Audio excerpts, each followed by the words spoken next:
This attractive Lawren Harris painting was once the property of Bess Harris, the artist's wife, and eventually in the collection of Howard K. Harris, the artist's son.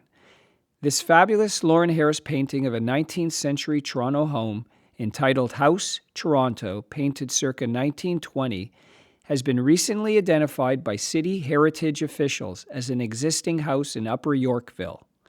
The building, one of 25 heritage properties remaining in the neighborhood and the last house existing on its street.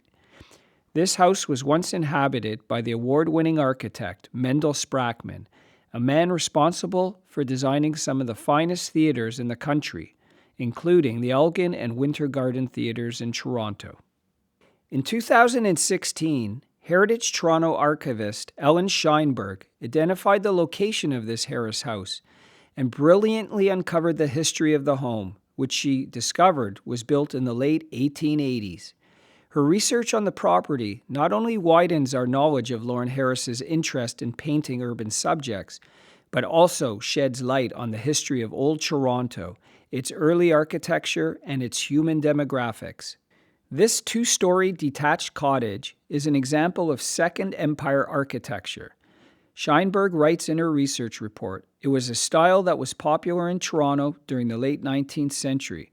This charming home was intended to serve as a worker's cottage. Its significant front yard distinguishes it from other Second Empire homes in the city. Today, the house still stands on the northeast corner of McMurrick Street and Roden Place in Yorkville. The original address of the home was 65 McMurrick Street. The style of the home was an example of Second Empire architecture, characterized by a mansard roof and dormered windows, a style that was popular in Toronto during the late 19th century.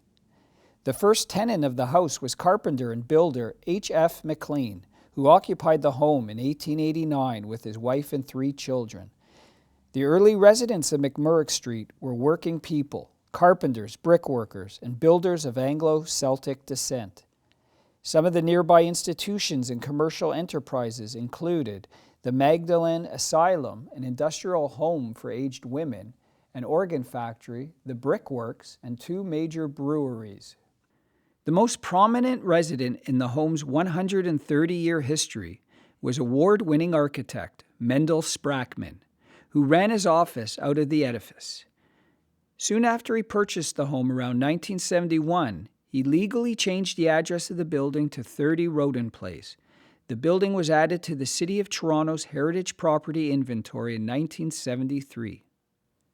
Artist Lawren Harris likely became interested in this house during his time spent as a resident of Yorkville. In 1910, Harris rented a studio in the neighborhood on Yonge Street near Cumberland Avenue. Harris also joined the Arts and Letters Club on Elm Street. While a member there, he met future Group of 7 artist J.E.H. MacDonald, and together they began to sketch the city streets and homes.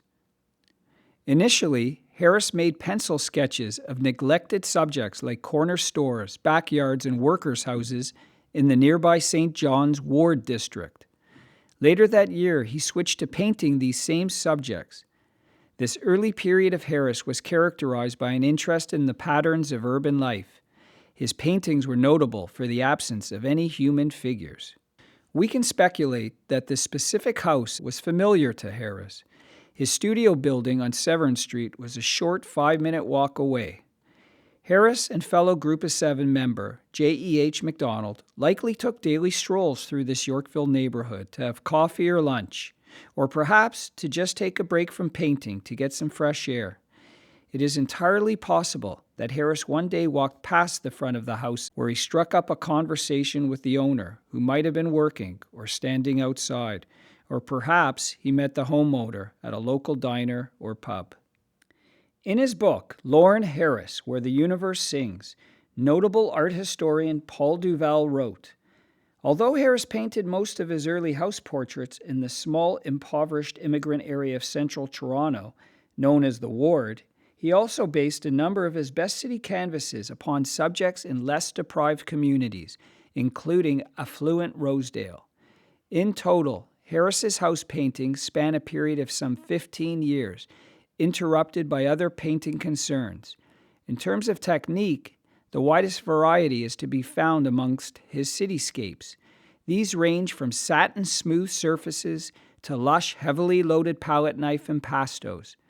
Referring to some of his early house paintings, Harris later confessed, "I was totally in love with painting for its own sake. Just putting it down gave me great satisfaction." For any inquiries regarding this fantastic Lawren Harris painting, please contact us at James Rotman Fine Art.